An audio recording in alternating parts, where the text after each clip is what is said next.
బట్టతలతో బాధపడుతున్నారా? ఆధునితనమైన పద్ధతిలో hair transplantation చేయబడును. Face clinic, Hyderabad. నాకు చిరంజీవి గారు అంటే ఒక రకమైన ప్రేమ.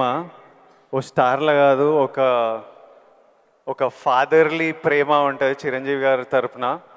మా నాన్నతో కూర్చొని నేను చాలా మాట్లాడుకుంటా, చాలా క్వశ్చన్లు అడుగుతా. చిరంజీవి గారిని 2-3 సార్లు కలిశాను. నా సినిమాలను సపోర్ట్ చేయడానికి, నన్ను సపోర్ట్ చేయడానికి ఎన్నోసార్లు వచ్చారు.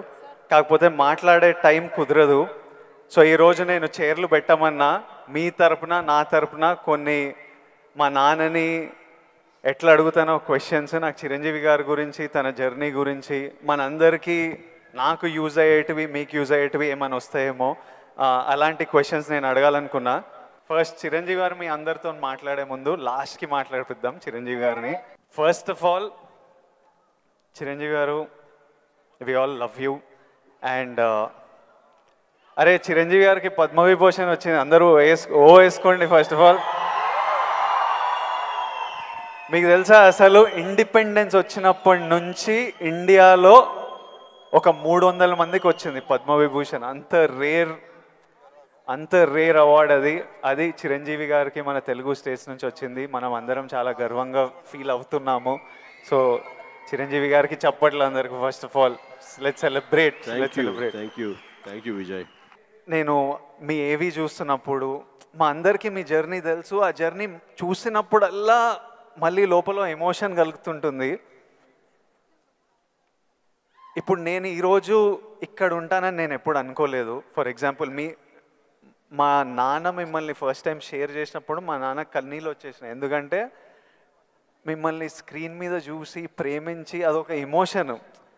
ఎస్పెషలీ ఆ టైమ్స్లో అదొక విపరీతమైన ఎమోషన్. అలాంటిది మా కొడుకు వల్ల నేను చిరంజీవి గారితో స్టేజ్ మీద ఉన్నా, నన్ను కౌగిలించుకుంటున్నారు అన్నది ఇంటికి వచ్చిన తర్వాత కూర్చొని మాట్లాడుకునే ఎన్నో రోజుల, మొన్నటి వరకు కూడా మాట్లాడుకునే ఇన్సిడెంట్ అది. అంత స్ట్రాంగ్ ఎమోషన్. సో నాకు తెలియదు, మా నాన్నకు తెలియదు మేము ఈరోజు ఇక్కడ ఉంటామని. మీరు ఎప్పుడన్నా ఊహించారా ఈరోజు మీరు మెగాస్టార్ చిరంజీవి అవుతారని? మీకు ఈ పద్మభూషణ్, పద్మవిభూషణ్, ఇంత గుర్తింపు, ఇంత ప్రేమ అవుతారని మీరు ఎప్పుడన్నా, మీరు యంగ్ ఉన్నప్పుడు ఎలా ఆలోచించేవారు? ఎప్పుడన్నా ఊహించారా? ఇది నా ఫస్ట్ డౌట్. ఆ ఊహ ఒకే రోజు మొదలవలేదు. నా ఇంట్రెస్ట్ నేను అలా పెంచి పోషించుకుంటూ వెళ్ళే తరుణంలో నాకు కొన్ని విజువల్స్ అనేది నాకు కనపడుతూ ఉండేవి, ఊహించుకుంటుండేవాడిని. దానికి కారణం బహుశా నాకు చిన్నప్పుడు ఏర్పడిన చిన్న తారసపడినటువంటి చిన్న ఇన్సిడెంట్స్. నేను 10th క్లాస్లోను, డిగ్రీల్లోనూ డ్రామాలు వేసినప్పుడు, కాలేజీ బెస్ట్ యాక్టర్ వచ్చినప్పుడు, స్కూల్ బెస్ట్ యాక్టర్ వచ్చినప్పుడు నేను నడుచుకుంటూ వెళ్తుంటే అందరూ ఇతనే ఆ సినిమా, ఆ కథలు, అవి ఆ నాటికలో చేసింది అది అని అందరూ పొగుడుతుంటే మొత్తం చాలా గర్వంగా ఉండేది. అది రుచి మరిగే నేను. ఆ రకంగా నా మైండ్ సెట్ లేదా ఒక బీజం లాంటిది నాకు ఆ క్షణానే పడింది అనుకుంటాను నేను నటుడు అవ్వాలని. ఒక నటుడైతే ఇంతమంది అటెన్షన్ ఉంటుందా? మన కాలేజీ ఫస్ట్ వచ్చినా సరే ఇంతమంది మన ఇంకా చూడరే, అలాంటిది నటుడు అయితే, సెలబ్రిటీ అయితే ఇంత ఇదిగా ఉంటుందా అన్నది అక్కడి నుంచి దాన్ని నర్చర్ చేసుకుంటూ పెంచి పోషించుకుంటూ అలా వచ్చిన అవకాశాలను సద్వినియోగం చేసుకుంటూ ఆల్వేస్ నా దృష్టి ఏంటంటే, నేను ఏదో నడుచుకుంటూ వెళ్తుంటే కొన్ని 100 మంది, 1000 మంది నన్ను చూస్తారు, చూడాలి అంటూ అలా day after day, year after year పెరుగుతూ వచ్చినమాట వాస్తవం. సినిమాల్లోనే రాణించాలి, సినిమాల్లోనే ఉండాలి అంటూ నా ఇష్టదైవమైన ఆ ఆంజనేయ స్వామిని నేను స్మరించుకుంటూ, ఆయనతో సంభాషించుకుంటూ, ఆయనతోటి బేరసారాలు ఆడుతూ, నువ్వు నన్ను ఆ పొజిషన్ తీసుకెళ్తే నేను నీ కోసం ఈ త్యాగాలు చేస్తాను, నీ కోసం ఇంత క్రమశిక్షణతో ఉంటాను, నన్ను ఆ పొజిషన్ తీసుకువెళ్ళు అంటూ నిరంతరం ఆయనతో ఇంటరాక్ట్ అవుతూనే వచ్చేవాడిని.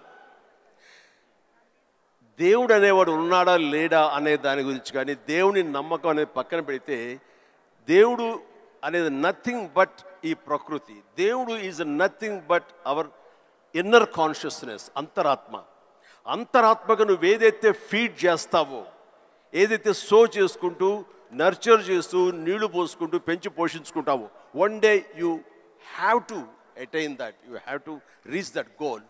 అదే ఈరోజు జరిగింది. ఇప్పుడు మీరు కాబట్టి నీకు షార్ట్ ఆన్సర్, ఎస్, ఊహించారు, ఈ పొజిషన్ రావాలని ఊహించారు, అందుకే వచ్చారు. మీరు ఓకే స్కూల్లో నటించారు, ఆ ప్రేమ మీకు నచ్చింది, ఈ పొజిషన్ సినిమా మీకు ప్రేమ, సినిమాలో ఈ పొజిషన్కి రావాలనుకున్నారు, ఊహించారు. కానీ ఫస్ట్ టైం ఆ డెసిషన్ మీరు తీసుకొని మీ అమ్మా నాన్న వాళ్ళతోనూ చెప్పింటారు కదా, ఇప్పుడు ఊరు నుంచి సిటీకి రావాలి, నా కెరియర్ ఇదనుకుంటున్నాను అన్నప్పుడు మీ ఫ్యామిలీ వాళ్ళు ఎలా రియాక్ట్ అయ్యారు దానికి? నా అదృష్టం కొద్దీ మా నాన్నగారికి కూడా చిన్న సినిమా పిచ్చి ఉంది. అందుకని ఆయన అందులో రాణించలేకపోయారు.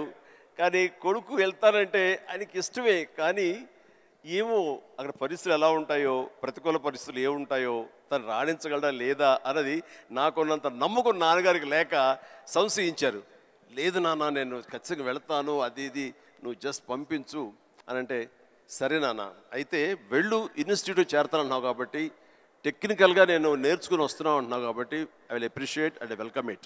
బట్ ఓన్లీ థింగ్ ఈజ్, ఒకవేళ రాణించలేకపోతే ICAW చేరు, నైట్ కాలేజెస్, అదేనా టైం వేస్ట్ లేకుండా ఉంటుందంటే ఆయన కోసం చేరేది తప్ప నేను అందులో డౌట్ ఉండి అటు కాకపోతే ఇటు అనే డౌట్ నాకు లేదు. అందుకని ఆయన కోసం చేరాను. 6 నెలల్లో ICAW ఆపేశాను.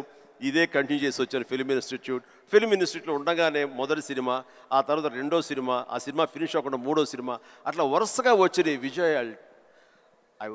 Proudly I can say, నాకు భగవంతుడు ఆఫీసులకి ఫోటోలు తీసుకెళ్ళి, సార్ ఇది నా ఫోటో సార్, నేను యాక్ట్ చేస్తాను సార్ అని చెప్పే ఒక పరిస్థితి నాకు కల్పించలేదు.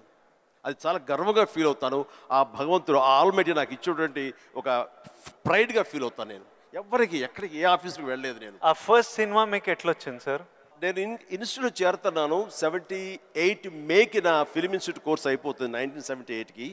77 ఇనీషియల్గా అంటే జనవరి ఆ ప్రాంతంలో నా స్నేహితుడు సుధాకర్ అని వాడు మంచి అవకాశం వచ్చింది. కానీ పునాది రాళ్ళు అనే సినిమాలో 5గురిలో ఒక వేషం చేయాల్సి వచ్చింది. ఆ వేషం చేస్తే నా సినిమాలో నువ్వు చేయలేవు, వద్దు అని భారతీరాజా గారు అన్నారు. నాకు వెళ్ళి వాళ్ళ దగ్గర నో చెప్పాలంటే భయంగా ఉంది, నువ్వు కొంచెం వస్తే కనుక నేను నో చెప్తాను, కొంచెం ఉంటుందంటే వాడికి భరోసాగా పదర వెళదాం అని చెప్పి వెళ్ళాను. అండ్ వెళితే చేయంటే అదే ఎట్లాగా సడన్గా మేము ఫిబ్రవరిలో పెట్టుకున్నాం షూటింగ్, రాజమండ్రిలో అన్నీ సెట్ చేస్తాం, రాకపోతే ఎట్లాగా అది దానికి లేదంటే నాకు గొప్ప అవకాశం వచ్చింది. కిళకే పోగు రైలు, తూర్పుకు వెళ్ళే రైలు అని ఆ సినిమా తమిళ్లో. అండ్ దానికి సరే ఏమైతే చేయడండి మావాడు, అనవసరం వాడు కెరీర్ పాడు చేయకండి, పదరా అని వచ్చాను. ఆగి ఒక నిమిషం, నువ్వు చేస్తావా అని. నేనా, నా ఫిల్మ్ ఇన్స్టిట్యూట్ మేక్ అవుతుంది, అప్పుడుగా నేను చేయకూడదు, ఇట్స్ కమిట్మెంట్ అని మ్యాండేట్ అన్నాను. ఆ తర్వాత 2 రోజులు వచ్చి నా ఇంటి ముందు కూర్చున్నారు వాళ్ళు. కాదు ఎవరు లేరు, నువ్వు చూస్తుంటే కొంచెం బాగున్నావు చెయ్యి అని చెప్పేసి. సరే మాకు కాలేజ్ ఇన్స్టిట్యూట్లో మాకు ఈ స్క్రీన్ టెస్ట్ల కోసంగా ఒక రోజు వెచ్చిస్తాం. సో మనం ఇది అవకాశం ఎందుకు తీసుకోకూడదనే ఉద్దేశంతో నేను సరే వస్తాను అన్నాను. అది ఫిబ్రవరి మంత్. ఫస్ట్ టైం రాజమండ్రిలో నా పేరు మార్చుకుని కెమెరా ముందు నిలబడింది ఆ సినిమా 74. ఆ సినిమా పూర్తి అవ్వలేదు, ఆ షూటింగ్ జరుగుతుండగానే అందులో నా యాక్టింగ్ చూసి కానీ, నా ఎంతూజాజం చూసి కానీ, అందులో ఉండే అసోసియేటు ప్రాణం ఖరీదు అనే సినిమా కూడా అసోసియేట్ అతను చెప్పాడు క్రాంతి కుమార్కి, సార్ సినిమా చేస్తున్నాము, చూడండి మన క్యారెక్టర్ అంటే.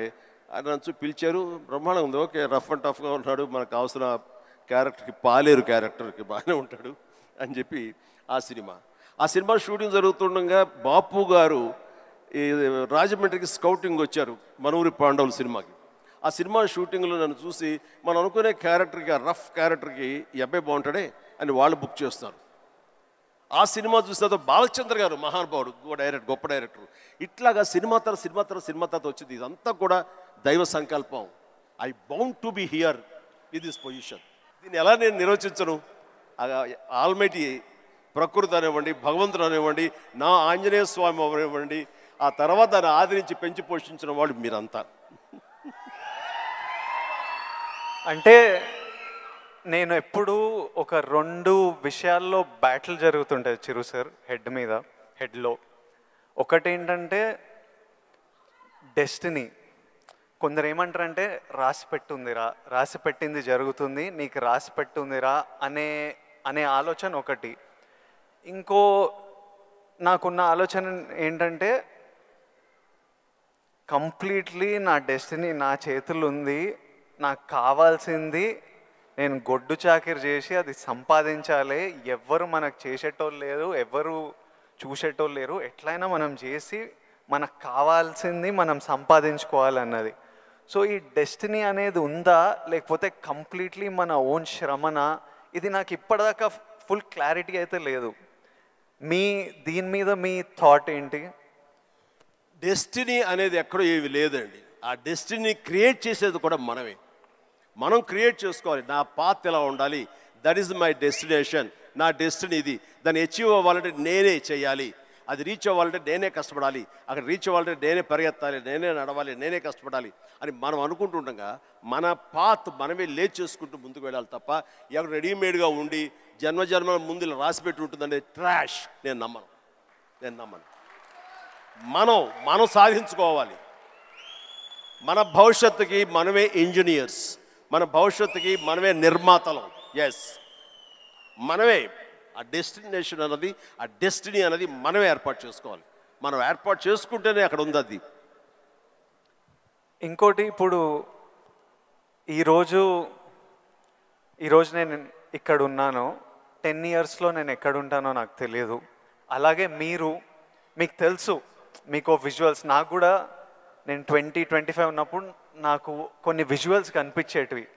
ఇట్లా నేను నిలబడ్డా, జనాలు, అరుపులు, ప్రేమ, సినిమా ఇట్లా నాకు కనిపిస్తుంటుంది. మీకు కూడా మీరు చెప్తున్నప్పుడు అది నేను కనెక్ట్ అయ్యా. అది ఆ విజువల్స్ కనిపించినా ఈరోజు నేను ఇక్కడ ఉంటా అని నాకు తెలియదు. 10 years తర్వాత ఎగ్జాక్ట్లీ లైఫ్ ఎలా ఉంటుందో మనకు తెలియదు. మీరు ఇంత జర్నీ చూసారు కాబట్టి మీకు ఆ విజువల్స్ కనిపించాయి, ఈరోజు ఇక్కడ ఉన్నారు. కానీ మధ్యలో స్ట్రెస్ తీసుకున్న రోజులు ఉండింటాయి, డౌట్ పడ్డ రోజులు ఉండింటాయి. ఇట్లాంటివి మీకు ఏం జరిగింది, దాన్ని ఎలా డీల్ చేశారు, మాకేమన్నా అడ్వైస్? ఎందుకంటే వీళ్ళందరికీ కూడా 5 yearsలో ఎక్కడుంటారు, 10 yearsలో ఎంత పెద్దగా అవుతారు, ఏం ప్రాబ్లమ్స్ వస్తాయో మనకు ఎవరికి తెలియదు. మన శ్రమ మనం చేయాలి 100%. బట్ ఇమోషనలీ, మెంటలీ, సైకలాజికలీ ఎలా ఉండాలో I think there is no better than this man and his journey. ఎవరి లైఫ్ కేక్ వాక్ కాదండి. అండ్ ఏది కూడా, దేనికి కూడా షార్ట్ కట్స్ లేవండి. చాలా హర్డిల్స్ ఉంటాయి, తర్వాత ఎగుడు దిగుళ్ళు ఉంటాయి, ఎత్తు పల్లాలు ఉంటాయి, జయాపజయాలు ఉంటాయి, ఎగ్జైట్మెంట్లు ఉంటాయి, డిప్రెషన్లు ఉంటాయి. ఇవన్నీ కూడా తట్టుకుని వచ్చిన వాడిని, అవన్నీ నాకు జరిగినాయి. ఒకే ఒక ఎగ్జాంపుల్గా చెప్పాలంటే, నా మైండ్ సెట్ ఎలా ఉండిందంటే, ఒక ఉదాహరణకి చెప్పేస్తాను. న్యాయం కావాలనే సినిమా, శారద గారు ఆఫ్టర్ లాంగ్ గ్యాప్ రీఎంట్రీ, ఆవిడ ఒక డిఫెన్స్ లాయర్, నా తరపున కొంగర జగ్గయ్య గారు ఒక డిఫెన్స్ లాయర్, రాధిక ఒక దాంట్లో ఉంది, క్రాంతి కుమార్ గారు పైన క్రేన్లో ఉండి ఆయన కొంచెం ఆపరేట్ చేస్తారు, though is a producer. And 300-400 మంది, ఇప్పుడు ఇక్కడ ఎంతమంది ఉన్నారు ఈ హాల్లో అంతమంది జూనియర్ ఆర్టిస్ట్ తోటి ఉంది. అది లాస్ట్ వర్డిక్ట్ ఆ న్యాయం కావాలి సినిమాకి. సో అందరూ రెడీ ఉన్నారు, నేను బయట ఉన్నాను. అసిస్టెంట్ డైరెక్టర్ వచ్చి పిలిచిన తర్వాత గబగ వచ్చేస్తే నా బోన్లో నేను నుంచున్నాను. అందరూ ముందు ఆయన, ఏంటంటే మేము కూడా పిలవాలా, వచ్చి ఇక్కడ పడి ఉండారా మీరు, ఏంటంట అప్పుడే సూపర్ స్టార్ అనుకుంటున్నారు మీరు, ఏమన్నా ఉండండి, ఇది పెద్ద పెద్ద యాక్టర్లు లేరా, జగ్గయ్య గారు, శారద గారు అనేసరికి ఒక్కసారి గుండె పిండేసేట్ అయింది విజయ్. ఇందులో నా తప్పే ఉంది, బయటే ఉన్నాను, ఫ్లోర్ బయట, వాళ్ళు పిలిచారు, వచ్చాను, కూర్చున్నాను, ఇందులో తప్పేంటి, ఎందుకు అలా అరుస్తాడు, పైగా క్రెయిన్ పైన ఉండేసరికి ఆయన అరుపులు అందరికీ వినపడుతున్నాయి. అలాగే కామ్ అయిపోయాను. ఆ రోజు మధ్యాహ్నం భోజనం చేయబుద్ధి కాలేదు. సాయంత్రం ఇంటికి వెళ్ళిపోయిన తర్వాత నా ల్యాండ్ ఫోన్ వచ్చింది. నేనే క్రాంతి కుమార్ని మాట్లాడుతున్నాను. చెప్పండి సార్. ఏం లేదు, శారద జ్ఞాపక శక్తి లేకో ఏవో తెలియదు, ఫిల్మ్ తినేస్తుంది. అప్పట్లో కోట 400 లేదా 500 అడుగులు మాత్రమే ఇచ్చేవాళ్ళు రోజుకి. ఆయన స్ట్రెస్లో ఆయన ఉన్నాడు, ఆయన కోపాన్ని దాన్ని నా మీద చూపించుకున్నాడు. బట్ అది కాదు నన్ను ఎంత నిర్వీర్యం చేస్తుంది, ఎంత డిప్రెస్ చేస్తుంది, ఇంతమంది ముందు నేను ఎంత అవమానానికి గురవుతాను అనుకున్నాను. కానీ ఆయన అన్న మాటలు, అవమానం అన్నీ పక్కన పెట్టి ఒక్క మాట మాత్రం నా మైండ్లో ఉండిపోయింది. అప్పుడు మీరు సూపర్ స్టార్ అనుకుంటున్నారా అని. ఎస్, అవి చూపిస్తా. ఆ ఒక్క ముక్క మాత్రం నా మైండ్లో నా మదిలో ఉండిపోయింది. కసి పెరిగింది. ఈ అవమానాన్ని దాన్ని ఆయన మీద రెవెంజ్ తీర్చుకునే కంటే కూడాను దాన్ని నేను ఎదుగుదలకు నా స్టెప్స్గా నేను వాడుకున్నాను. ఇది వాస్తవం విజయ్. ఇలాంటివి చాలా జరిగినాయి. నా అవమానాలను కూడా నాకు అనుకూలంగా మార్చుకున్నాను. అందుకని నా ఎవరి మీద ద్వేషం లేదు. ఎవరు ఏమన్నా సరే, ఏ అవాకులు పేలినా సరే ఇలా కూర్చొని నవ్వుకుంటూ ఉంటాను. సార్, ఎందుకంటే ఎంత హార్డ్వేర్ వచ్చాడు నాకు మాత్రమే తెలుసు. అంత హార్డ్వేర్ వచ్చాడు నాకు ఇవన్నీ తట్టుకోవు, నా దాకా రాదు. That's it. ఇప్పుడు మీరు కూర్చొని మీ రీల్ పడుతుంటే ఇంద్రాలో మీరు చూసింటారు, చూడాలనిలో మిమ్మల్ని మీరు చూసినప్పుడు మీకు ఏమనిపిస్తుంటుంది సార్? ఇప్పుడు ఇంద్రాలో షోరీల్లో మీరు చేసిన ఇప్పుడు 25 years నుంచి లాస్ట్ 25-30 yearsలో మీ సినిమాలన్నీ డిఫరెంట్ ఏజ్ గ్రూప్లో మీ మెంటాలిటీ డిఫరెంట్గా ఉండింటుంది. అప్పుడు మీ ఇమోషన్స్, మీ స్ట్రగుల్స్ డిఫరెంట్గా ఉండింటాయి. మీ టెన్షన్లు ఏదో సినిమాకి ఇప్పుడు నాకు ఈరోజు ఫ్యామిలీ స్టార్ రిలీజ్ అవుతుంది. నా షోరీలు ఎప్పుడైనా వేసినప్పుడు నాకు ఎవడే సుబ్రహ్మణ్యంది పడుతుంటే ఆర్ పెళ్లి చూపులది పడుతుంటే నాకు సడన్గా ఆ రోజు నేను ఎంత భయపడుతున్నా నాకు గుర్తొస్తుంటుంది. అంత భయపడాల్సిన అవసరం లేకుండానే అని ఇప్పుడు అనిపిస్తుంది. కానీ ఆ రోజు ఎవరైనా వచ్చి చూస్తారా సినిమా, మన ఫ్యూచర్ ఏంటి, ఆ ఫస్ట్ సినిమాలు ఉంటాయి కదా. కొన్ని సినిమాలు చూసినప్పుడు అర్జున్ రెడ్డి అప్పుడు చూసినప్పుడు అప్పుడు ఎంత ర్యాష్గా ఉండేవాడిని, యంగ్ ఉండేవాడిని, మన జుట్టు వేరేలా ఉంటుంది, మన బాడీ వేరేలా ఉంటుంది, మన ఫీచర్స్ వేరేలా ఉంటాయి. మమ్మల్ని మనం చూసుకున్నప్పుడే ఒకలాగా విచిత్రంగా అనిపిస్తుంటుంది, ఇమోషన్స్ వస్తుంటాయి. అలాంటిది మీరు ఇవన్నీ iconic films, for example Indra అయితే మేమంతా అసలు mad about Indra. Most of your films మీకేమనిపిస్తుంటుంది మీరు చూసినప్పుడు? నాకు పెద్ద తేడా ఏం లేదు. ఇప్పుడు మ్యూజిక్ వేసి వేడబిట్ ఏమంటే వేసేస్తాను. ఇప్పుడు అప్పట్లో అలా వేశారు, ఇప్పుడు చూస్తుంటే ఇప్పట్లో అప్పట్లో ఆ రెండు నాకు ఇష్టం లేని పదాలు. ఎందుకంటే అప్పట్లో అన్నావంటే ఇప్పట్లో నువ్వేమి లేనట్టే అని నాకు అసలు అట్లా అస్సలు కాదు. ఇప్పుడు ఇంకెక్కడో ఉన్నారు. అప్పట్లో కదా అని అనుకోను నేను ఇప్పుడేంటి, ఇప్పుడేం డెలివరీ చేయగలను, ఇప్పుడేం ఇవ్వగలను అనేది నా ఆలోచన. అలాగే ఉంటుంది. ఇప్పుడు మీరు అన్నట్లుగా ఇందాక షోరీలు చూస్తుంటే వైనా వేస్తాను ఇప్పుడు కావాలంటే అనిపిస్తుంటుంది. దానికి కావాల్సిన అంటే ఫిజికల్గా అప్పుడంత యాక్టివ్గా ఉంటామా లేదా అనే దాని మీద మనది మభ్య పెట్టుకోకూడదు. కానీ బట్ మిగతా ఎనర్జీ కానీ జోష్ కానీ అదే హుషారు, అదే రక్తం, అదే తీరు అంటే మాత్రం ఏం తేడా లేదు. అది ఎప్పుడు కానీ ఒకటి మీరు అన్నట్లుగా నేను అర్జున్ రెడ్డిలో చూస్తుంటే ఆ రోజు నా కాన్ఫిడెన్స్, నేను నా హెయిర్ స్టైల్, నా పొగరు ఇవన్నీ చూస్తుంటే అవన్నీ మీ పెట్టుబడులు. అది మీ క్యారెక్టరైజేషన్. నా ఉద్దేశం, నా సలహా ఏంటంటే ఎప్పుడు వాటిని వదులుకోకండి. అవన్నీ కూడా మీకు మీ క్యారెక్టర్ నిలబెట్టేటటువంటి మీ చుట్టూ ఉండే కంచు కోటలు అవి. దాని నుంచి ఎప్పుడు షార్ట్ అవడం కానీ దాన్ని అలా ఉండదు. ఎప్పుడు అదే పొగరుతో ఉండండి, అదే యాటిట్యూడ్తో ఉండండి. You will be loved by many millions of the people. అది మీ ఎస్సెట్. అది ప్రతి వాళ్ళకు ఒక ఎస్సెట్ ఉంటుంది. నేను తల్లగా అరే ఏమో దొబ్బుతున్నారు ఏంట్రా బాబు అన్నానుకో, ఆ డైలాగ్ నాకు అతకదు, నీకు అతుకుతుంది, నేను లైక్ చేస్తాను అట్లా. అందుకని మన దగ్గర ఏవే ప్లస్ పాయింట్స్ ఉంటాయో వాటిల్లోనే మనం ఓన్ చేసుకోవాలి, వాటితోనే మనం ఇంటరాక్ట్ అవ్వాలి, వాటితోనే మనం అట్రాక్ట్ చేసుకోగలగాలి. అందుకనే అవి మీ అసెట్స్ ఏమున్నాయో అది ముందు గుర్తించాలి. ఏ క్వాలిటీస్ అయితే ప్రజలు, ప్రేక్షకులు, ముఖ్యంగా మీ అమ్మాయిలు లైక్ చేస్తున్నారో దాన్ని మాత్రం వదులుకోవద్దు. Please do it. Thank you sir. ఇంకొకటి మన ఇన్ఫ్లుయెన్సర్స్ తరపున ఇప్పుడు మనం రిలీజ్కి ఎట్లా స్ట్రెస్, మొన్న చాలామందితో మాట్లాడుతుండే, మనం రిలీజ్కి ఎట్లా ఫీల్ అవుతామో, సినిమా మంచిగా ఆడాలి, మంచిగా ఆడకపోతే మనకు ఎనర్జీ పోతుంది కొన్ని రోజులు.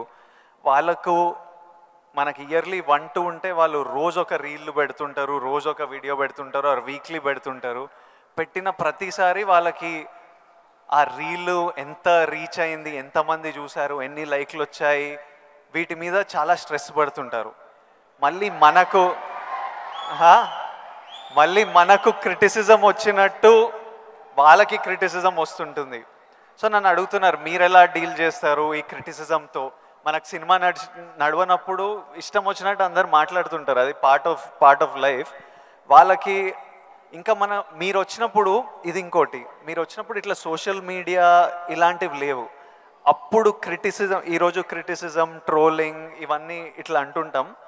ఆ రోజు మీకేముండేవి ఆ టైంలో, అండ్ దాన్ని మీరు ఎలా డీల్ చేసేవారు? విజయ్, దీనికి కూడా నాకు జరిగిన ఒక సంఘటన చెప్తాను. గ్రోయింగ్ స్టేజ్లో, సరిగ్గా మీరు అందరూ వినాలి, గ్రోయింగ్ స్టేజ్లో మనం చాలా వల్నరబుల్గా ఉంటాం, బిక్కుమంటూ ఉంటాం, రాణిస్తామా రాణించమా అనే సమయంలో.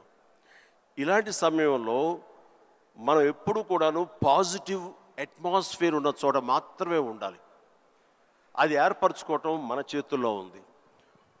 నేను ఇంకా సినిమాలు స్టార్ట్ అవ్వలేదు. పాండీ బజార్, టీ నగర్, మెడ్రాస్, అక్కడ ఒక ఏరియా ఉంటుంది. అక్కడ చాలామంది సరదాగా ఈవినింగ్ కబుర్లు చెప్పుకోవడానికి వస్తారు. వచ్చినప్పుడు వాళ్ళ దగ్గర నేను సరదాగా వెళ్తే ఒక ఫ్రెండ్ తీసుకెళ్ళాడు, రా సరదా కూర్చొని ఒక టీ తాగి వచ్చేద్దామని. ఏంట్రా మీ ఫ్రెండా? ఎవరు? ఏం పేరు? శివశంకర్ వరప్రసాద్ అండి. ఆహా, ఓకే. ఏంటి సినిమాలో వేషాలు వేద్దామనా? అవునండి. అబ్బో ఏం వేషాలు అంటే, అవకాశం ఉంటే హీరోగా చేద్దామని. రే ఇట్లారా, వీడు ఎంత అందంగా ఉన్నాడు చూడు, వాడు ఫోక్లోర్ ఫేస్, ఎంత చక్కటి ముక్కు ఎక్కువ, వాడికే దిక్కుద్ది వాడు లేదు, ఈయన హీరో అయిపోతాడట. అరే బాబు, మేమంతా అదే పరిస్థితి రా, చాలే అన్నాడు. ఎందుకో హుషారుగా వెళ్ళిన వాడిని తిరిగి ఎంతో నిస్సారంగా డల్ అయిపోయి రూమ్కి వచ్చాను. వచ్చిన వాడిని ఎందుకు వెళ్ళానా అక్కడికి అని, నేను ఏ వ్యక్తిత్వ వికాస్ పుస్తకాలు చదవలేదు, ఏ గురువులు లేరు, ఏ సద్గురువులు లేరు, నాకు ఎవ్వరూ లేరు. ఆ టైంలో నా ఆంజనేయ స్వామి నేను ఇంటరాక్ట్ అవుతాను, చేసుకుంటాను, నా బాధలు ఆయనతో చెప్తాను, ఆయన నాకు సమాధానం చెప్పినట్లుగా నాకు అనిపిస్తుంది, ఆ సూచనలు తీసుకుంటాను, తద్వారా అలాగే నేను వెళుతూ ఉంటాను. నేను ఎవరు వెళ్ళమన్నారు అక్కడికి? వాళ్ళందరూ దిక్కుమాలి అదోలు కదా, ఫ్రస్ట్రేటెడ్ పీపుల్. అక్కడికి వెళితే నీకు ఉత్సాహం వచ్చేస్తా అనుకుంటావా? మన ఇద్దరం కూర్చున్నాం కదా, మన ఇద్దరు సరదాగా మాట్లాడుకుంటున్నాం కదా, నేను ఎంకరేజ్ చేస్తున్నాను కదా, ఎవడెళ్ళమన్నాడు రాండి. అవును స్వామి, తప్పైపోయింది, నేను వెళ్ళకూడదు, చిచ్చి చాలదు. ఆ క్షణం నుంచి, ఇది I'm talking about 1977 somewhere mid, ఆ రోజు నుంచి మళ్ళీ పాండీ బజార్ వైపు నేను వెళ్ళలేదు. మనం నెగిటివిటీ ఉన్న చోటకు వెళితే, మనం కన్సాలిడేట్ అవుతాడు వెళితే కనుక మనం షార్టర్ అయిపోతాం. దీనికి బెస్ట్ ఎగ్జాంపుల్ అందరికీ తెలిసేలాగా చెప్పాలంటే విజయ్, మనం స్లాబ్ వేస్తే ఆ రోజు వర్షం పడకూడదని అందరం కోరుకుంటాం, చాలామంది తెలుసు. వర్షం చుక్క ఒక్కటి పడితే ఆ రోజున మొత్తం స్లాబ్ అంతా మళ్ళీ వేయాల్సి వస్తుంది, మొత్తం నిరుపయోగం అయిపోతుంది. బట్ ఆరిన తర్వాత 2 days అయిన తర్వాత అదే నీరు క్యూరింగ్ కోసంగా మళ్ళీ వాడుకుంటుంటారు. అంటే ఇంట్లోని మహిళలకు తెలియాలంటే పెరుగు తోడు పెడతామండి. ఆ పెరుగు తోడుకున్న సమయంలో ఒక చిన్న నిమ్మకాయ ఇంత ఉప్పు పడింది అనుకోండి, మొత్తం విరిగిపోతుంది. అదే తోడుకున్న తర్వాత అదే ఉప్పు అదే నిమ్మకాయ పిండుకుంటే ఆ రుచే వేరు. నేను అలా అనుకుని నాకున్న ప్రతికూలాలని నా అనుకూలంగా నేను మార్చుకోవడం మూలంగా నాకు ఇంత మానసిక ధైర్యం వచ్చింది. నేను ఎప్పుడు అది అట్రిబ్యూట్ టు మై ఐడల్, నా భగవంతుడికి చేస్తుంటాను. ఈరోజు చాలామంది అనొచ్చు, లేకపోతే నేను నమ్ముతాను దాన్ని, దేవుడు అనేవాడు లేడు, దేవుడు అనేవాడు nothing but inner consciousness. But అది చిన్నపిల్లలకి చెప్పకూడదు, చిన్నపిల్లలకి చెప్తే కన్ఫ్యూజ్ అయిపోతారు. సో భగవంతుడు ఉన్నాడనే నమ్మండి, భగవంతుడి ఇంటరాక్ట్ అవ్వండి. ఇవన్నీ కూడా లేటెస్ట్ స్టేజ్లో ఇవి నాతో నేను సంభాషించుకోవడానికి తర్వాత తెలుస్తుంది. బట్ ఎస్, దట్ హౌ నన్ను నేను మలుచుకుంటూ ఈ స్టేజ్కి వచ్చాను. ఇప్పుడు ఒక చిన్న కాంప్లికేషన్ సార్, మా జనరేషన్ ఇప్పుడు కొత్తగా మీకు కూడా మనందరికీ ఒక చిన్న కాంప్లికేషన్ ఏంటంటే, అప్పుడు వీళ్ళు ఫ్రస్ట్రేటెడ్ వాళ్ళు పాండీ బజార్లో కూర్చున్నారు, అక్కడ వెళ్ళొద్దు, నెగిటివిటీ నుంచి దూరంగా ఉండాలి, మనం ఎందుకు అక్కడ వెళ్ళాలని దూరంగా ఉండి మీ పని మీద మీరు ఫోకస్ చేశారు. ఇప్పుడు ఇంటర్నెట్ వచ్చేసరికి మనం ఎక్కడ పోవక్కర్లే, మనం పాండీ బజార్ వెళ్ళకపోయినా వాళ్ళు ప్రతి దగ్గర చుట్టుపక్కల అందరికీ ఉంటారు, వాళ్ళ వీడియో వాళ్ళు చేసుకుంటే కింద ఎవడో వచ్చి వేస్తూనే ఉంటారు. ఇప్పుడు దీన్ని ఈ జనరేషన్ ఎట్లా డీల్ చేయాలి? ఇప్పుడు కొత్త రకాల ప్రాబ్లం వస్తున్నాయి ప్రతి ఇయర్. సో దీన్ని మాలాంటి వాళ్ళు ఈ జనరేషన్ వాళ్ళు ఎలా డీల్ చేయాలో ఎనీ ఇన్పుట్స్? ఆ రోజుల్లో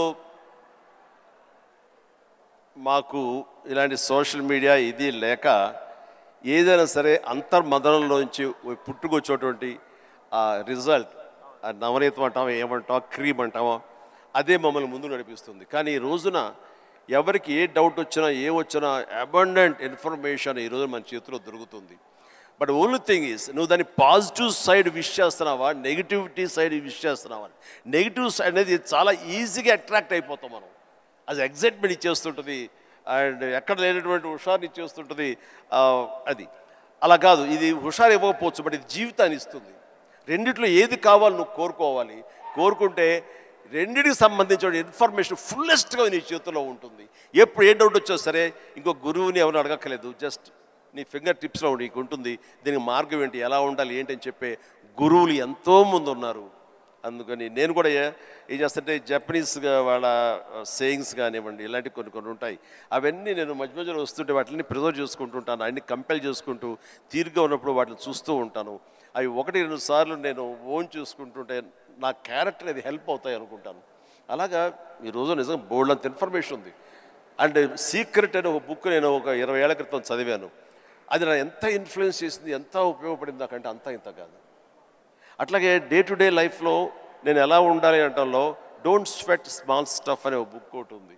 నేను పెద్ద రీడర్ ఏం కాను, బట్ ఎవరైనా సజెస్ట్ చేస్తున్నావు అంటే ఈ బుక్ చదువుతుంటే ర్యాండమ్గా ఒక పేజీ తీస్తే ఒక ఇన్ఫర్మేషన్ ఉంటుంది. అందులో ఎలా నడుచుకోవాలనే దాని మీద ఉంటుంది. మన పని వాళ్ళ మీద మనకు చాలా కోపం వచ్చేస్తుంది, మన వర్కర్స్ మీద. మరి చెప్తే అర్థం చేసుకోరా ఫూల్ అని వాడు చెబితే వెంటనే అర్థమైతే వాడు మరొక మెగాస్టార్ అవుతాడు. వాడు ఆ పరిస్థితి ఎందుకు ఉంటాడు? తన స్థాయి, తన ఐక్యూ అలాగే ఉంటుంది కాబట్టి వాడికి నువ్వు అడ్జస్ట్ అవ్వాలి. So better try to live with the imperfection అన్నాడు. అది నీకు హాయిని చేకూరుస్తుంది. వాడికి ఇంపర్ఫెక్షనే కాబట్టి ఓపిక ఇంకోసారి చెప్పుకో, అర్థమయ్యేలాగా ఇంకోసారి చెప్పుకో. అంతేగాని అది మన మనసులో అనుకున్నామో లేదో, మన నోటు దాటిందో లేదో బ్రహ్మాండంగా అర్థం చేసుకోవడానికి వాడేమి నీ లెవెల్ ఆఫ్ ఐక్యూ కాదు కాబట్టి నీ దగ్గర పనిచేస్తున్నాడు. సో అట్లాగా ప్రతి నా రొటీన్ లైఫ్లో నేను చక్కగా నా జీవితం తీర్చిదిద్దుకోవడానికి ఈరోజు మీరన్న ఈ ఇన్ఫర్మేషన్ సోషల్ మీడియా నాకు ఉపయోగపడుతుంది. అండ్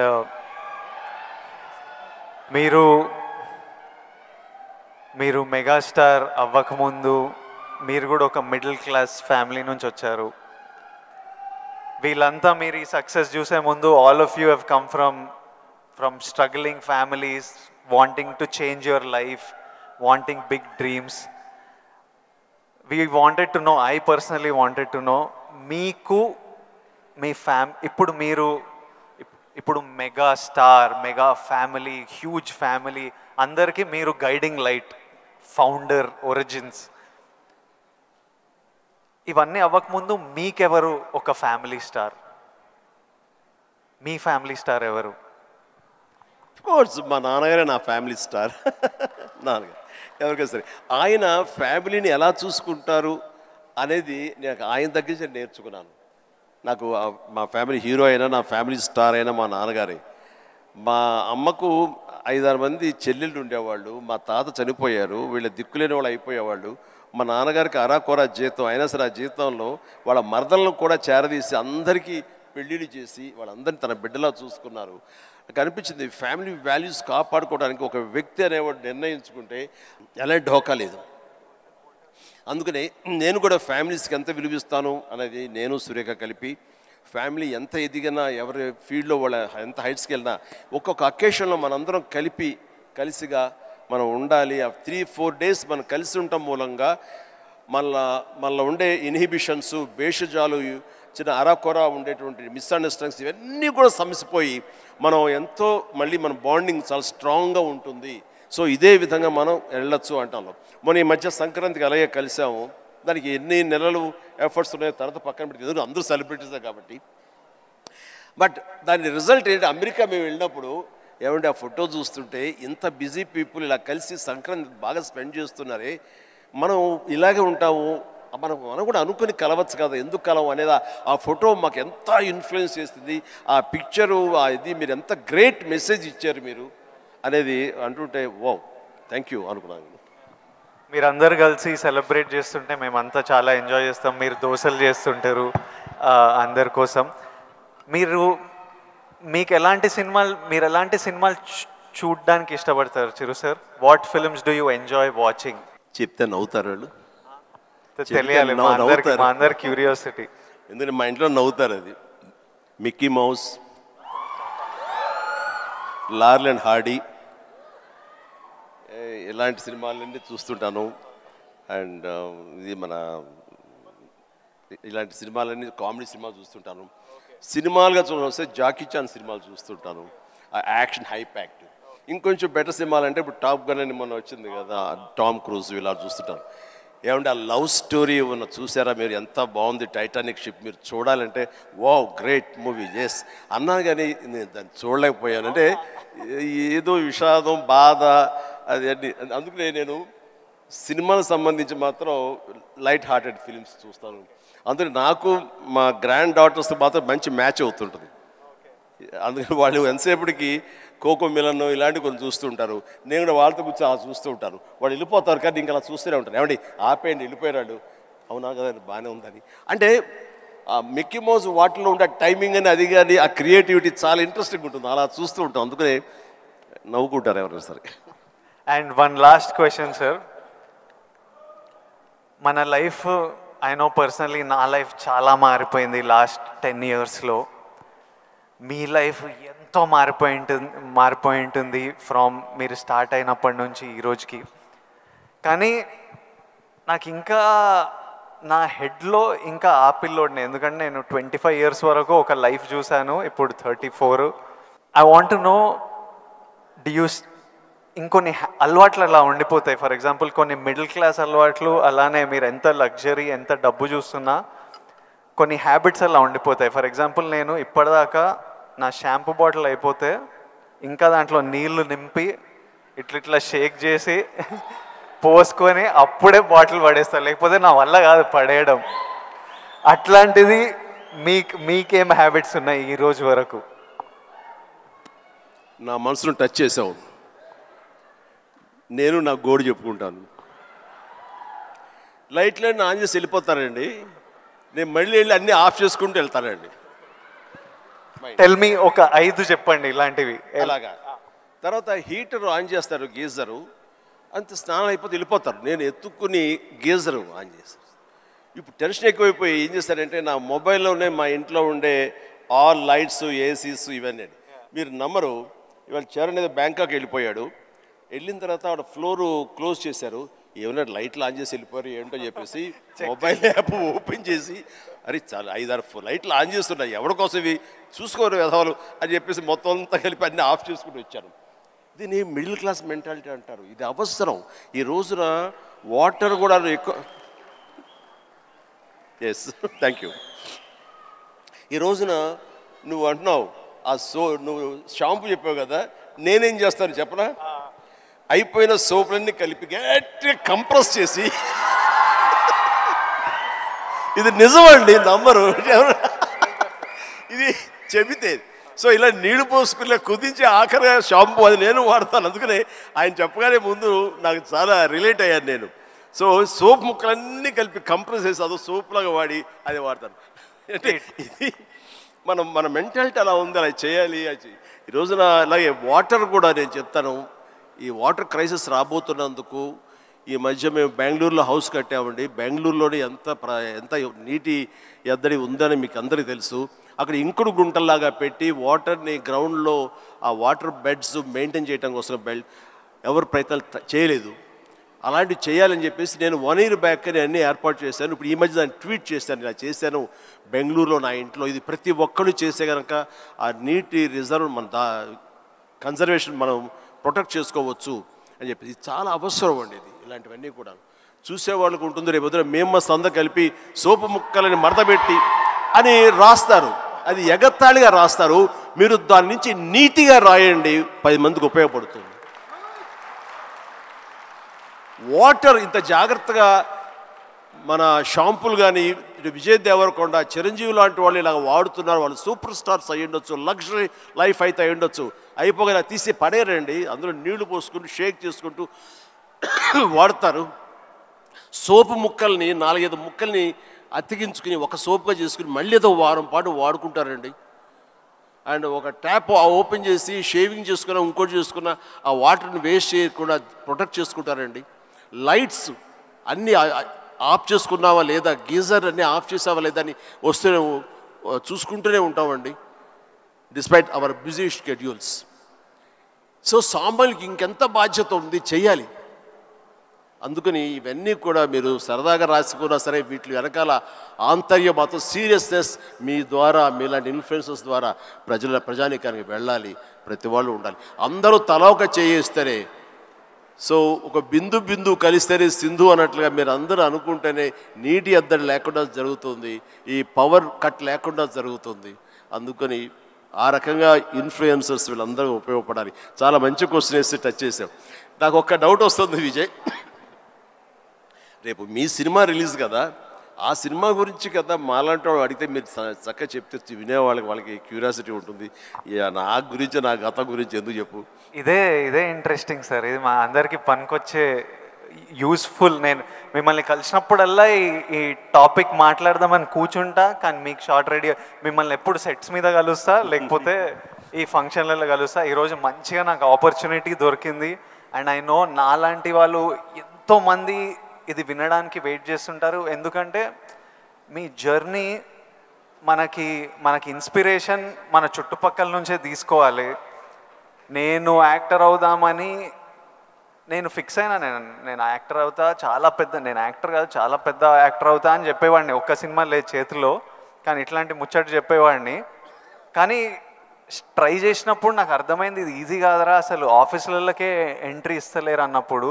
సో నేను రోజు ఇంట్లో ఒక 2-3 ఇయర్స్ అట్లా ఇంట్లో కూర్చొని ఇంకా కొంచెం లో అయిపోతుంటే డాడీ అప్పుడు మీ గురించి చెప్పేవారు, అరే చిరంజీవి గారు మీ స్టోరీ చెప్పేవారు, మీరు ఎట్లొచ్చారు, ఎట్లా మీ పర్ఫార్మెన్స్తోని, మీ బిహేవియర్తోని, మీ ఇంటెలిజెన్స్తోని మీ జర్నీ గురించి మాట్లాడి, and he reminded me that you came from nowhere.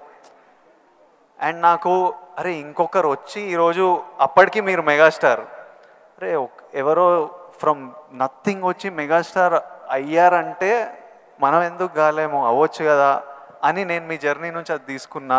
So ఈరోజు ఈ కాన్వర్జేషన్ నుంచి ఎంతోమంది ఎన్నో డీటెయిల్స్ తీసుకుంటారు, ఎవరికో ఎలానో హెల్ప్ అవుతుంది అన్న నమ్మకం, అందుకే ఈ కాన్వర్జేషన్.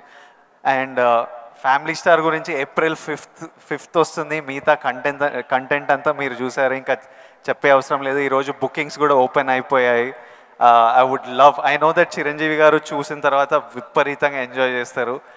చిరంజీవి గారికి గీతా గోవిందం కూడా చాలా ఇష్టం. గీతా గోవిందం చూసి మా సక్సెస్ మీట్కి వచ్చి ఎంతో ఎంజాయ్ చేశారు, కాబట్టి మా సక్సెస్ మీట్కి వచ్చి మాతో సెలబ్రేట్ చేశారు. అండ్ ఐ నో ఇది నెక్స్ట్ లెవెల్ ఆఫ్ గీతా గోవిందం ఉంటుంది కాబట్టి, చిరంజీవి గారికి హ్యూమర్ ఇష్టం కాబట్టి.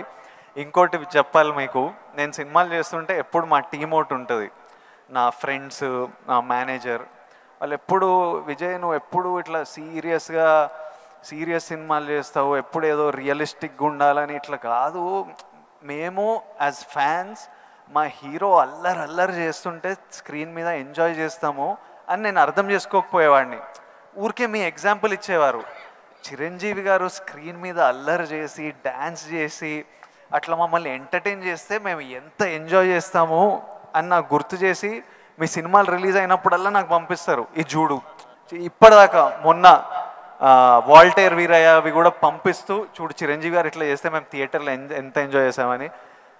ఫైనల్గా అల్లరి చేసిన చిరంజీవి గారు ఈ సినిమాలో, and they are all happy, my team. So hopefully you will enjoy the film too. And finally should we surprise Chiranjeevi garu? Should we do the surprise last? దానికన్నా ఒక్క సెకండ్ ముందు we have a few more activities. Actually మీకు నేను ఉన్నానని గుర్తు చేద్దాం అనుకున్నా. So all the very best. ఎందుకంటే నాకు గీతా గోవిందం, పరశురామ్ అండ్ తన దీంట్లో నాకు చాలా ఇష్టం. అందుకని అండ్ మాకు ఒక్కొక్క సినిమా రిలీజ్ అయ్యే ముందు ఎంత ఉంటుందంటే, ఈ రోజుకి ఇన్ని సినిమాలు రిలీజ్ అవుతుంటే ఫస్ట్ సినిమా రిలీజ్ అవుతుంది అంత కంగారుగా, అంత ఇదిగా ఉంటుంది. సో తన హార్ట్ నేను ఇప్పుడు చూడగలను, అది 100-200 కొట్టుకుంటూ ఉంటుంది సినిమా రేపు రిలీజ్ అయ్యి పెద్ద హిట్ అయింది అనేంతవరకు. సో ప్లీజ్ మన కష్టం వృధా కాదు. డెఫినెట్లీ పెద్ద హిట్ అవుతుంది. సుమన్ టీవీలో మీ పర్సనల్ అండ్ బిజినెస్ ప్రమోషన్స్ కోసం కింది నెంబర్కి కాంటాక్ట్ చేయండి.